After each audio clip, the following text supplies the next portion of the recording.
Chapter 39 Until Dawn. Ryan's ease was short-lived.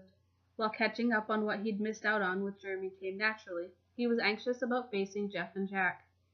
Despite Jeremy's reassurances, he couldn't shake the feeling that he somehow wasn't going to live up to their expectations. The comparison he kept drawing was that of the family dog that attacked a child and was now waiting for the verdict on whether it gets rehabilitated, rehomed, or destroyed. The child's attachment to the dog rarely won much favor. Just think of it as a job. It's just to get the lads back. That's what they need you for. You can do that. A pit had opened up in his stomach since Jeremy had said Michael and Gavin had been taken.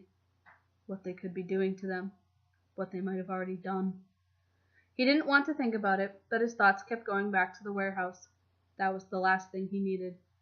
He traced the scars at the back of his neck lightly with his fingertips. That had been organized at short notice, and it had shaken him to his core. To think what they could have done with planning. He shook himself out of it. Do we have a plan yet? He asked Jeremy, looking for a distraction as they pulled onto Lindsay Circus, through Little Seoul, heading into Vespucci, nearing where they'd been directed to the new safe house. Jeremy shook his head with a shrug. I guess they're coming up with something? I was half expecting Matt to call with an update, but I think Lindsay's got a plan. At least she knows where Michael is. Ryan nodded. That's a start, at least. Jeremy had already explained the drunken microchipping incident, much to Ryan's amusement. Back to that nagging silence. Ryan shifted in his seat, scratching Violet's head while inspecting the blood that had seeped through the bandage on his left hand. Hey, how much damage did I do to you? Ryan gestured to Jeremy's side, but he averted his gaze. I'm sorry, by the way. Yeah, you've mentioned. Jeremy smirked and lifted up his shirt, twisting around awkwardly while still trying to drive. Well, you left a scar. Other than that, I had to stop drinking for a bit. Not that that was a bad thing, but apparently livers are pretty hardy. He flashed a reassuring smile. It wasn't as bad as it could have been. And you're okay? Yeah, I'm okay. Ryan cringed, not wanting to dig too much deeper, but it felt like Jeremy was being dismissive. It reminded him too much of himself. Ryan, I'm fine, really.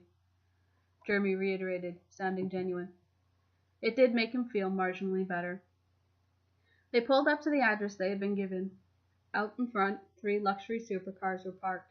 Each would have been worth more than the house on their own. And then there was Matt's shitty, banged-up Asea. Ryan laughed at the less than subtle spectacle. Think we're in the right place? Jeremy shook his head. At least it's a quiet neighborhood.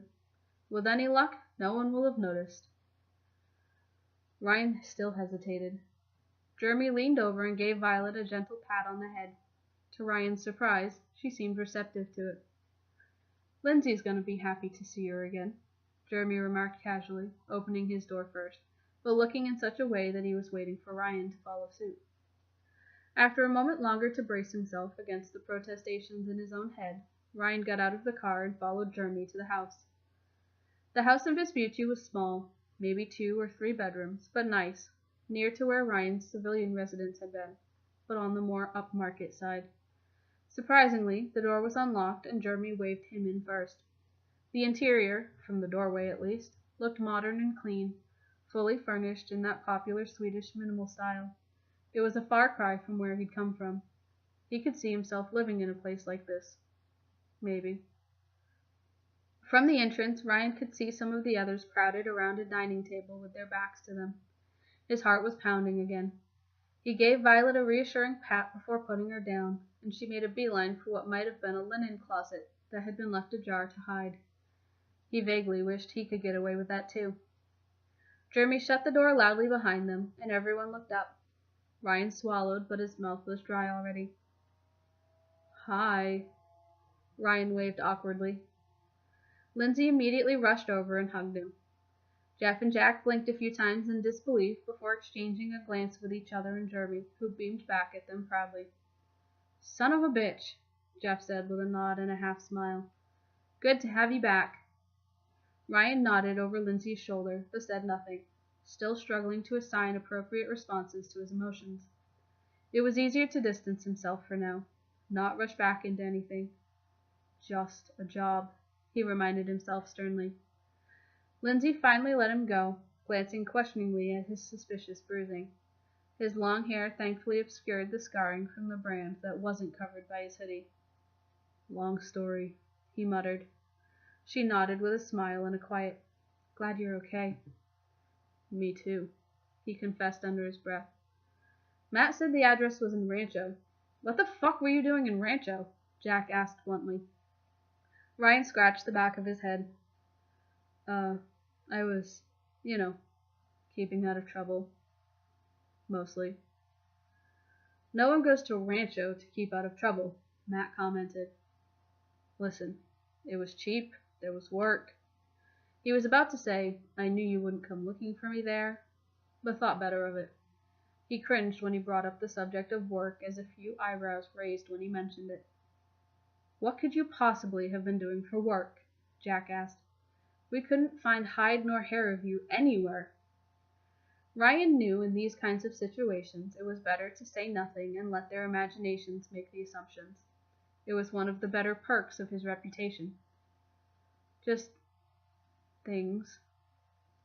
Like floristry," he added mentally, but he said it with enough of a dark edge that Jeff visibly squirmed. "I don't want to hear about what kind of creepy shit you'd do for money, Ryan." Ryan shook his head. "No, you probably don't." "Hey, Ryan." Trevor sidled up to him, seemingly out of nowhere. "I think you might appreciate this." He was holding out his phone, turning it sideways to try to make the picture stay the right way up. Ryan could see the blood crusted under his nails and was reminded of the kind of brutality they must have been through. "Sure." Ryan steadied the phone with one hand, tilting it to see the screen. "What am I looking at? Oh. Whoa. Trevor." It took Ryan a few moments to realize he was looking at a person, or what was once a person, and suddenly the blood under Trevor's fingernails made a lot more sense. Wow. I mean, nicely done, but still, wow. I know I have a reputation to uphold, but I guess it sends a message. Well played. He handed the phone back over to Trevor with one eyebrow still cautiously raised. Trevor grinned back widely. "I had a feeling you'd like it." Ryan looked around at the others, who were cringing already with the memories of the screams. He felt a twinge of pride. "Well, remind me never to piss off Traco," he said with a smirk. Jeremy laughed, but Jeff, Matt, and Lindsay only nodded in agreement. Ryan's expression grew serious again. "So, we've got another ticking clock." Jeremy had filled him in on that much. He told him about the interrogation of the randoms and how they operated, and Matt and Trevor had filled in everyone else. "Have we got a plan?" Lindsay nodded. "Yeah, but there's a good chance you're not going to like it. Surveillance only until they contact us at dawn. Then Jeff and I are running interference while you guys extract Michael and Gavin." Ryan raised an eyebrow skeptically. I guess that's almost a plan." "That sounds really risky," Jeremy added. Lindsay pouted a little. "We're still working out the details, but I've got some people working on it, and until we get more information, we don't want to do anything that could put Michael and Gavin in danger. Ground team will be you two and Matt and Traco. As long as you're up to it." Ryan nodded solemnly. "I wouldn't be here if I wasn't." A small figure emerged from one of the side rooms, carrying an empty glass before disappearing into the kitchen. Ryan cocked his head to the side inquisitively. Lindsay and Jeremy followed his gaze as the figure, a girl, returned with a glass of water and a can of Diet Coke. Ryan suddenly realized how thirsty he was. "Who's this?" Ryan jerked his thumb in her direction. Jeremy shrugged and pulled a face to indicate it was news to him as well. The girl turned and smiled sweetly at him. "I'm Mika." "She works here now," Jeff said with an accepting shrug. Ryan raised an eyebrow. "What's she do?" "Resident Banff," Lindsay replied before Mika could get a word in. "I thought that was my job," Ryan huffed in feigned indignation. Mika opened her mouth to speak, but Jeff spoke over her. Well, you weren't here, so Lindsay cut him off. She actually handles kind of PR and stuff. Yeah, that's it. PR. Right, Mika? Mika stared up at them, one eyebrow raised, saying nothing for a moment. Are you actually going to let me talk now? The sass was real. Hey, look at that! You did! She grinned, and Ryan knew instantly she would fit in perfectly. And please, I do a whole lot more than PR. Transport, logistics, inventory, intel. I take care of the stuff you guys forget to think about. Lindsay nodded. She keeps a lot of things running. Can you shoot a gun? Ryan asked with a sly grin. Mika looked at him as offended as if he'd asked if she could count to 3. Want to find out? Ryan's grin widened. Well, I like her. Aw, aren't you just the sweetest? It was wonderfully sarcastic, but there was also a hint of genuine affection in her voice. As long as you let me do my job and stay out of my way, we'll be cool. Cool? Cool. Jeremy couldn't help but reply, his grin now matching Ryan's. Ryan felt the need to push it just a little further to test the limits. Bet it's nice not being the shortest one around here anymore. Hey, Lil J? Oh, you just wait till I get my heels on, mister. I am not going to be the shortest around here for long. Damn it. Jeremy stomped in feigned frustration, and Ryan just laughed. Well, nice to meet you, but I got shit to do. She waved and flitted away back to the room she had come from. There you go, Ryan said encouragingly, nudging Jeremy playfully. More proof you don't need to be tall to be intimidating. No kidding, he mumbled. I'm already scared of her. That's fair. Mika and Andy, he's in there working on getting vehicles sorted, I think. Secure the remaining safe houses. There's this one, a penthouse in Vinewood, and 2 more around Blaine County. They're completely off radar. Not even the other crews in the family know about them, Lindsay explained. Jeremy's eyes narrowed. The safe houses, or Mika and Andy? Both. There are little secrets. Jeff looked impressed. Ryan noted that this must have all been going on under Lindsay's orders. Lindsay rubbed her hands together. So, while we're all here, let's make sure everyone's on the same page as to what we've got so far. Gavin listened hard. Bound and bagged, it was really his only option. The room was oddly loud, almost echoing, uncarpeted probably, and poorly insulated judging by the cool, damp feel to the air.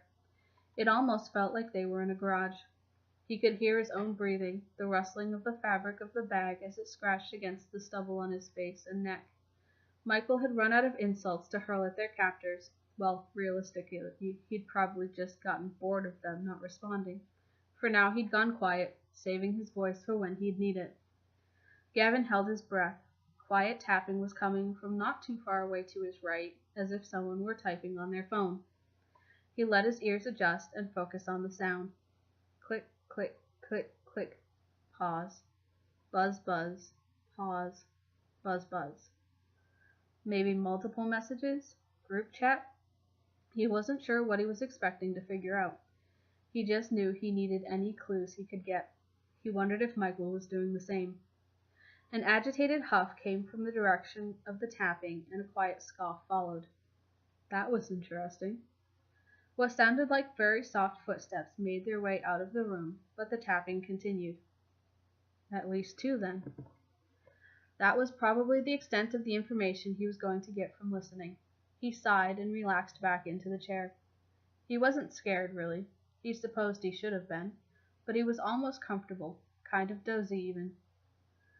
Although that may have been a side effect of whatever they used to knock him out, or the seizure. What if he wasn't even thinking properly? What if he just thought he was thinking properly? Was there a way to tell? He supposed not. After all, crazy people, properly crazy people, don't usually know they're crazy. Or do they? He didn't want to go down that path of thinking on that kind of stuff right now. In some small way, having Michael with him was reassuring. Knowing that the crew was probably still out there, they'd realized what had happened, and if what happened with Ryan was any indicator, they'd be trying to get them back too. Ryan. Gavin couldn't help but think what had happened to him, what they'd done, how it had affected him afterwards, too. A cold chill ran down his spine, and suddenly he wasn't so comfortable anymore. Hey, Michael? He ventured with a shaky voice. Yeah, Gav? The reply was calm and confident, a stark contrast to the conditions they were in, and it reaffirmed Gavin's ease. You get $1 million, but... Everyone was up to speed on exactly what had happened since the coordinated attacks on the safe houses. The beginnings of a plan were coming together, but there were still many unknowns.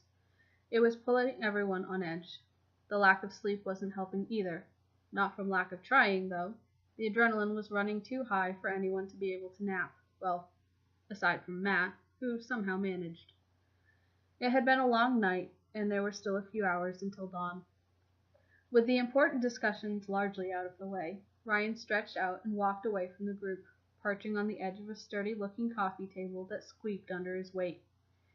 He reevaluated and slouched onto the couch instead, wondering if there was any more Diet Coke in the fridge. Probably not, with the way he and Mika had been drinking it. Jeff wandered over and sat down on the couch beside him. You doing okay, buddy? Ryan rubbed his face with both hands and ran his fingers through his hair, trying not to dislodge his ponytail in the process. Yeah. He sighed half-heartedly. Ryan. Jeff used that almost fatherly tone that said, I know there's something more there. Look, we can sit down and discuss everything after we get Michael and Gavin back, okay? He dodged the question, still not quite up to the discussion despite the weeks that had passed. Fine, we can digest everything that's happened while you've been gone later, but right now, I need to know you're on board. I gotta know where your head's at if I'm gonna be able to trust you out there, so we're gonna fucking talk about it. Jeff knew he was avoiding it, but he also knew if he pressed the matter, Ryan would eventually relent. Do you think you can pull it off? Yes, Ryan replied without hesitation. But... After a long pause, Ryan did relent. I still feel... I don't know. After all this, I'm not the same. I don't want to hurt anyone. Well, not anyone who doesn't deserve it. Not like... He trailed off. Jeff sighed sympathetically. Look, we're not who we were, Ryan. None of us. This is going to sound trite, but I mean it. You just gotta keep moving forward. I don't buy into all that bullshit that pain makes you a better person, because let's face it, that's the shit that fucks us up to begin with, right? Jeff had such a way with words. I know I've never been the good guy, really. Ryan sighed, and it was loaded with such weight that Jeff could almost feel it crushing him. But I never thought I'd be... dangerous? The one you all fear, uncontrollable. The dog analogy sprung to mind again. Ryan shut his eyes and shook his head. I just thought I knew what I stood for. Look, Ryan, shut up for a minute.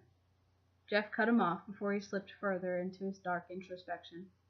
I was hoping to give you this in happier circumstances, but I feel like you need it more now. He pulled a small black box wrapped with a green ribbon from his deceptively deep jacket pocket and went to hand it over before pulling it back just out of Ryan's reach as he moved to accept it. And remember, Ryan, whatever happens, you stand with the fake AH crew. Whatever you stand for, it's not alone. You stand with us. The others had clearly been listening in and progressively moving closer. Ryan looked around at Jeff, Jeremy, Jack, and Lindsay, Trevor and Matt on the far side of the room. The crew. His crew. Very slowly, carefully, as if not to scare the idea from his mind, he nodded. Yeah. Okay. Jeff almost smirked as he handed the box over. I know how much it meant to you, and I know this doesn't really make up for it, but... He trailed off. Ryan would understand. Ryan tugged the ribbon away, winding it around his fingers neatly and putting it in his pocket, and carefully opened the box. Inside was a brand new knife, just like the one Ray had given him years before. expertly sharpened, probably by one of the guys, with an inscription on the blade, Vincit que se vincit. Ryan picked up the knife, running tentative fingers over the inscription. He wasn't proficient in Latin, but he recognized the words from somewhere he couldn't quite remember and immediately understood the sentiment. He couldn't do anything to hide the smile that crossed his face, not that he tried. "Thank you," he said sincerely. "This is—" He looked down at the knife in his hand for a minute longer, before looking back up at his crew, who gathered closer at Jeff's beckon. They hadn't seen him look this happy in a long time. "This is gonna look so good, buried in some fucker's throat." The response was a mixture of shock and laughter. "Jesus, Ryan! Oh, God! What the hell? Ryan, why?" Ryan grinned, and something about it was familiar and comfortable, despite how disturbing it seemed. "Hey, guys," Jack deadpanned. "Ryan's back." "Yeah, he is," Jeremy agreed with a giggle. "Oh!" Trevor leapt to his feet and nearly flew out of the room, returning with Ryan's jacket, mask, and face paint, holding them out for him. "Nearly forgot." Ryan took the jacket and paints, but pushed the mask back to Trevor, raising an eyebrow. "Maybe you should hang on to that. Might come in handy." Trevor nodded, a sly smile forming as he understood Ryan's line of thinking. "All right," Lindsay affirmed. "Now, let's go get our boys back, or burn this city trying." The first trace of malice tinted her voice, finally betraying just how dangerous she was. "This ends here."